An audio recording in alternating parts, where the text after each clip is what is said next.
বাংলাদেশকে অরক্ষিত করতেই সেনাবাহিনীকে বিতর্কিত করার প্রচেষ্টা। অভিযোগ মির্জা ফখরুলের। অস্থিতিশীল করার চক্রান্তের বিরুদ্ধে সবাইকে ঐক্যবদ্ধ থাকার আহ্বান তারেক রহমানের।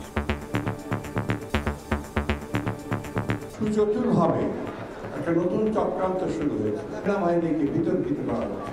এটার পিছনে উদ্দেশ্য একটাই, বাংলাদেশের স্বাধীন সর্বত্র যেন বিপন্ন হয়, আমরা যেন আবার অরক্ষিত হয়ে পড়ি।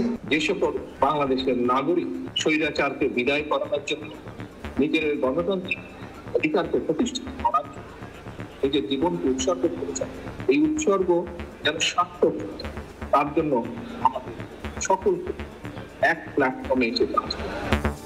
আওয়ামী লীগের পুনর্বাসন ইস্যুতে হাসনাতের বক্তব্যে এনসিপিতে মতানৈক্য নেই, দাবি সার্জিসের। গুম খুনের দায়ে সন্ত্রাসী দল হিসেবে নিবন্ধন বাতিল চান নাহিদ। হাসনাতের যে লেখাটা ছিল, নতুন করে আওয়ামী লীগ, রিফাইন্ড আওয়ামী লীগের যে আইডিয়া, এই সামগ্রিক বিষয়গুলোতে কোনো দ্বিমত ছিল না। শুধু বাংলাদেশ সেনাবাহিনী না, এই বাংলাদেশে আর কেউ যেন আওয়ামী লীগের যে কোনো ভার্সনের গল্প না শোনায়। গত 15 বছরে যে গণহত্যা, গুম এবং জুলাই হত্যাকাণ্ড, এত কিছুর পরে তারা আসলে আর রাজনৈতিক দল হিসেবে বিবেচিত হতে পারে না। দেখছিলেন প্রধান শিরোনাম। রাত 11টার সময় সঙ্গে আছি আমি জিন্নাতারা যশোয়া। এবার অন্যান্য শীর্ষ সংবাদ। ঋণ নিয়েও শোধ করেননি অর্থ, পরবর্তীতে 4 কোটি টাকার চেক জমা দিল প্রত্যাখ্যান। আইএফআইসি ব্যাংকের মামলায় ক্রিকেটার সাকিবের সম্পদ ক্রোকের নির্দেশ আদালতের। বিকেএসপিতে ডিপিএল এর ম্যাচ খেলতে গিয়ে ম্যাসিভ হার্ট অ্যাটাক তামিম ইকবালের। সাভারের হাসপাতালে পড়ানো হলো রিং। শারীরিক অবস্থা স্থিতিশীল জানালেন চিকিৎসক। এবং ঈদ যাত্রা শুরু, শেকড়ের টানে ছুটছে মানুষ, নির্দিষ্ট সময়ে ছাড়ছে ট্রেন, ভিড় নেই বাসে। চট্টগ্রাম সন্দ্বীপ ফেরি চলাচলে খুলল যোগাযোগের নতুন দুয়ার।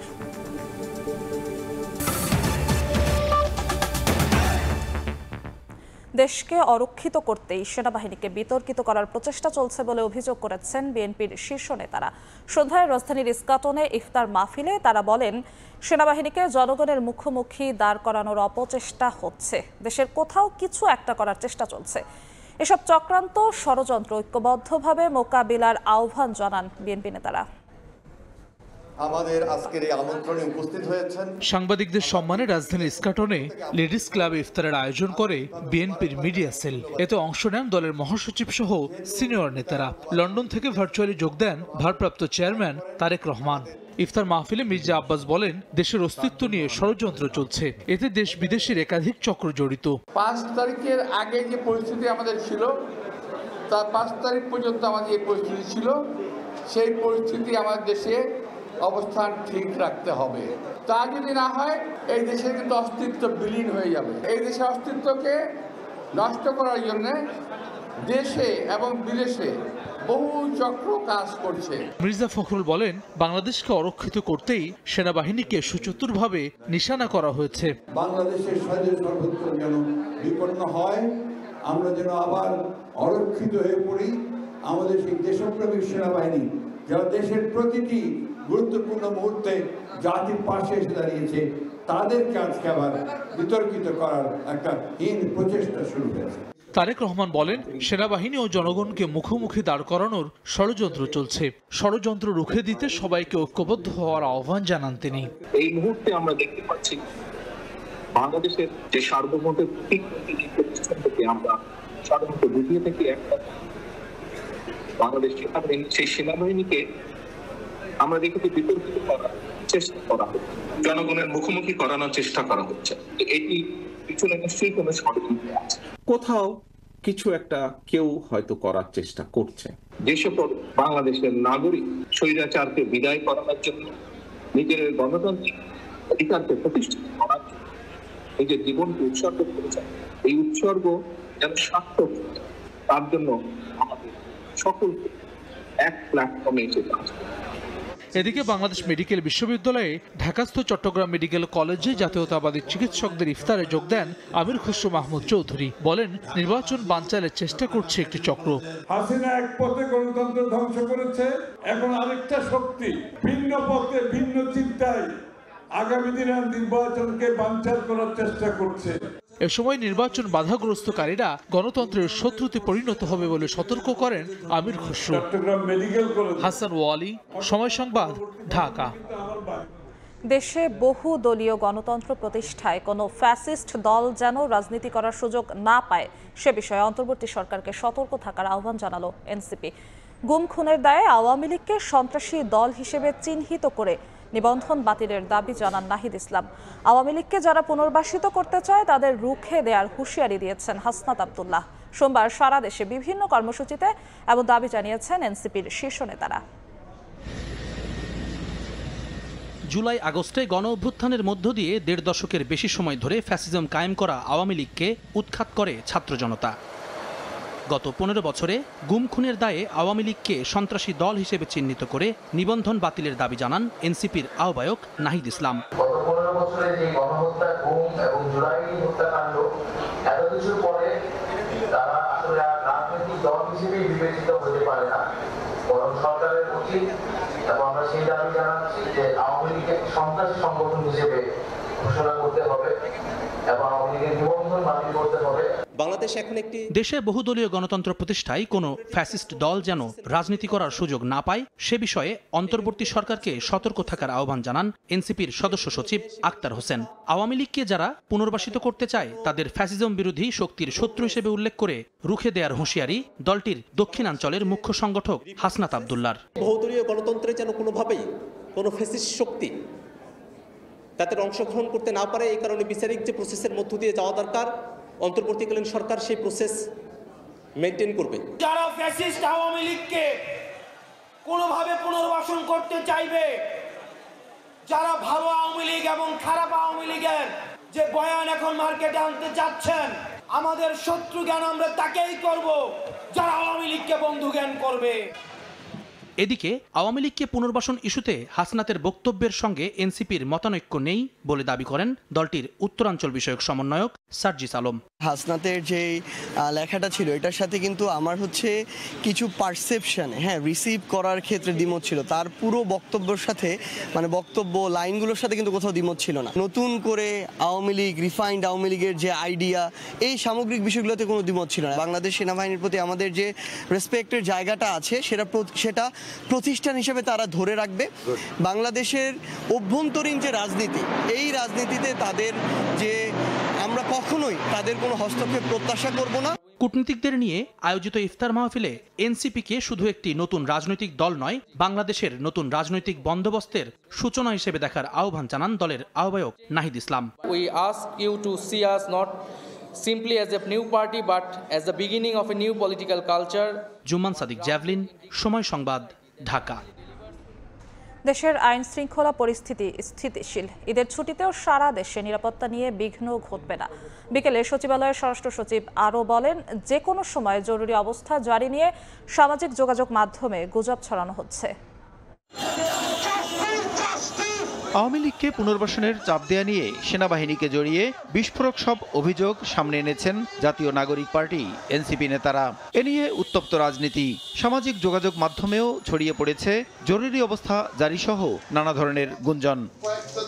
এ অবস্থায় সোমবার বিকেলে সচিবালয়ে দেশের আইন শৃঙ্খলা পরিস্থিতি নিয়ে কথা বলেন স্বরাষ্ট্র মন্ত্রণালয়ের সিনিয়র সচিব নাসিমুল গনি। বলেন, দেশের আইন শৃঙ্খলা স্থিতিশীল রয়েছে, ঈদের ছুটিতেও নিরাপত্তায় বিঘ্ন ঘটবে না।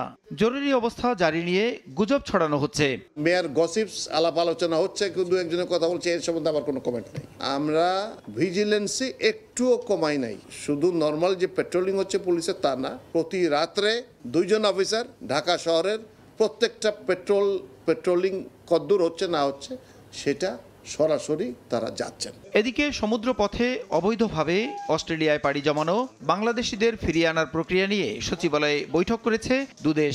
পরে স্বরাষ্ট্র সচিব জানান, অবৈধ বাংলাদেশিদের ফেরত পাঠানোর পাশাপাশি তাদের পুনর্বাসনের উদ্যোগ নেয়ার অনুরোধ জানানো হয়েছে। ল্যান্ড পথে তারা অস্ট্রেলিয়ার কাছাকাছি চলে যেয়ে নৌপথে যাওয়ার কিছু লোক চেষ্টা করত, তারা ওগুলো ধরে পারলে কোথাকার লোক সেই দেশে তারা পাঠিয়ে দেয়। যখন জানবো যে আমাদের দেশের লোক, তখন তাদেরকে আমরা অ্যাকসেপ্ট করব। এই লোকগুলোকে ইন আদার ওয়ার্ডস কীভাবে কম্পেনসেট করতে পারি ফর দেয়ার লস, এইটাতে তারা সাপোর্ট দেওয়ার জন্য একটা অঙ্গীকার করেছে। ঈদের পর দিল্লির পরিবর্তে ঢাকায় অবস্থিত অস্ট্রেলিয়া হাইকমিশন থেকে বাংলাদেশিদের ভিসা প্রক্রিয়া সম্পন্ন করা হবে বলেও জানান সিনিয়র সচিব। এতদিন দিল্লি থেকে হচ্ছিল, তো সেটা এখন অপারেটিং শুরু করবে এই মাসের শেষের থেকে। প্রসূন আশিস, সময় সংবাদ, ঢাকা।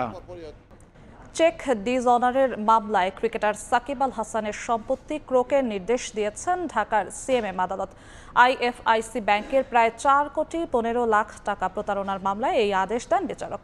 গেল বছর মামলা দায়ের হলে সমন ও গ্রেফতারি পরোয়ানা জারি করা হয়েছিল।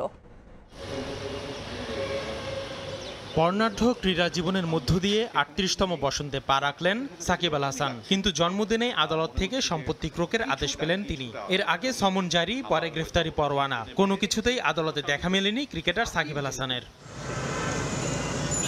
ঘটনা 2017 সালের।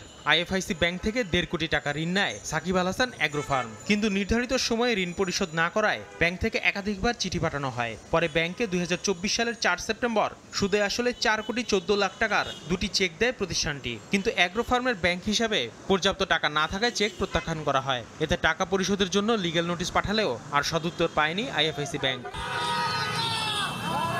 ঘটনার পরিপ্রেক্ষিতে গেল বছরের 15 ডিসেম্বর সাকিব ও তার অ্যাগ্রো ফার্মের 3 কর্মকর্তা সহ মোট 4 জনের বিরুদ্ধে চেক ডিসঅনারের মামলা করে আইএফআইসি ব্যাংক। এর 3 দিন পর 18 ডিসেম্বর অভিযুক্তদেরকে আদালতে হাজির হওয়ার নির্দেশ দেন ঢাকার সিএমএম আদালত, কিন্তু আসামিরা আদালতের নির্দেশ অমান্য করে হাজির না হওয়ায় চলতি বছরের 19 জানুয়ারি তাদের বিরুদ্ধে গ্রেফতারি পরোয়ানা জারি করা হয়। তাতেও কোনো প্রভাব না পড়ায় সোমবার সাকিবের সম্পত্তি ক্রোকের নির্দেশ দেন বিচারক। ওয়ারেন্টের পরবর্তীতে যখন আসেননি, এখন বিচারিক কার্যক্রমে যাওয়ার জন্য, মামলাটা বদলি হওয়ার জন্য এই স্টেপগুলো পার হতে হবে। ওনার প্রোক্লামেশন অ্যাটাচমেন্ট, ওনার সম্পত্তি ক্রোকের একটা আদেশ হয়েছে।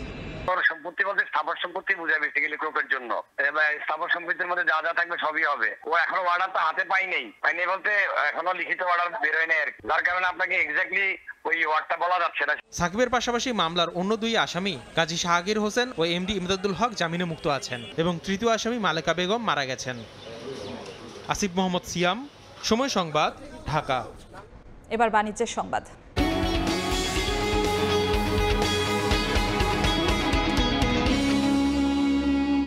ঈদের আমেজে বিক্রি বেড়েছে নতুন গাড়ির বাজারে। ক্রেতা টানতে কোনো প্রতিষ্ঠান দিচ্ছে মূল্য ছাড় সহ বিভিন্ন অফার, আবার কোনো কোম্পানির চলমান অফারেই ঈদের আগে ক্রেতা সমাগম বেড়েছে শোরুমে।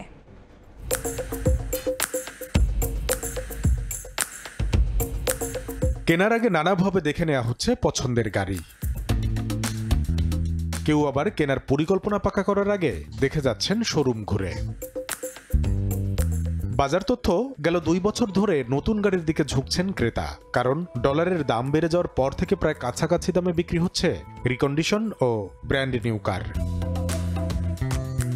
গাড়ির বাজারে ঈদ কেনাকাটায় বাড়তি আনন্দ যোগ করতে অনেক কোম্পানি দিয়েছে মূল্য ছাড় সহ নানা অফার, যা আকৃষ্ট করছে ক্রেতাদের। স্টারগেজারের প্রাইস হচ্ছে 37 লাখ এবং ক্রেটা গ্র্যান্ডের প্রাইস হচ্ছে 45,50,000। এই দুটো মডেলের উপরেই আমাদের হচ্ছে 50,000 টাকা ক্যাশ ডিসকাউন্ট অফার যাচ্ছে এবং সিক্রেট রেসিপি 10,000 টাকার কুপন যাচ্ছে এবং হাইসেন্সের হচ্ছে 10,000 টাকার কুপন যাচ্ছে। এই অফারের কারণে আমরা খুব ভালো রেসপন্স পাচ্ছি। সবকিছু মিলিয়ে আসলে আমি ক্রেটা গ্র্যান্ডটা বুকিং করে দিলাম। 7 সিটার গাড়ি, 1500 সিসির মধ্যে আছে। এটার মধ্যে অনেক ফিচার ভালো আছে আর মাইলেজও ভালো, এই জন্য নিয়ে নিলাম। আব্বা আমার একটা চয়েস ছিল। কোনো কোম্পানি আবার চলমান অফারেই পাচ্ছে ভালো সারা। ঈদ উপলক্ষে এই গাড়ি অনেকেই পারচেস করতেছে এবং সবাই they are looking for brand new cars. সিলন 6-এ আমরা অফার দিচ্ছি 63,90,000 ফার্স্ট 200 কাস্টমারের জন্য, 1,10,000 টাকা ছাড়। ঈদের আগে যদি বাই করতে পারে, দ্যাট কেস বাসায় সবার সাথে উৎসব আনন্দের মধ্যে নতুন গাড়ি শো করা। বাংলাদেশে বর্তমানে সেডান কারের চেয়ে এসইউভির দিকে ক্রেতাদের নজর বেশি, যেখানে আবার নতুন করে আগ্রহ বাড়িয়েছে 7 সিটার ও পরিবেশ বান্ধব ইভি। কামরুল হাসান সবুজ, সময় সংবাদ, ঢাকা। ঈদ কেনাকাটার খবর।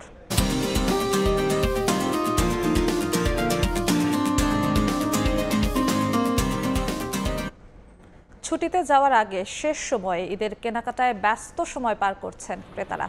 চাকরিজীবীদের অনেকে 27 মার্চ ছুটি নেয়। মূলত 26 মার্চ থেকেই অঘোষিতভাবে শুরু হচ্ছে ঈদের ছুটি। তাই রোজার শেষ সপ্তাহে কেনাকাটায় ব্যস্ততা বেড়েছে ক্রেতা বিক্রেতাদের মাঝে।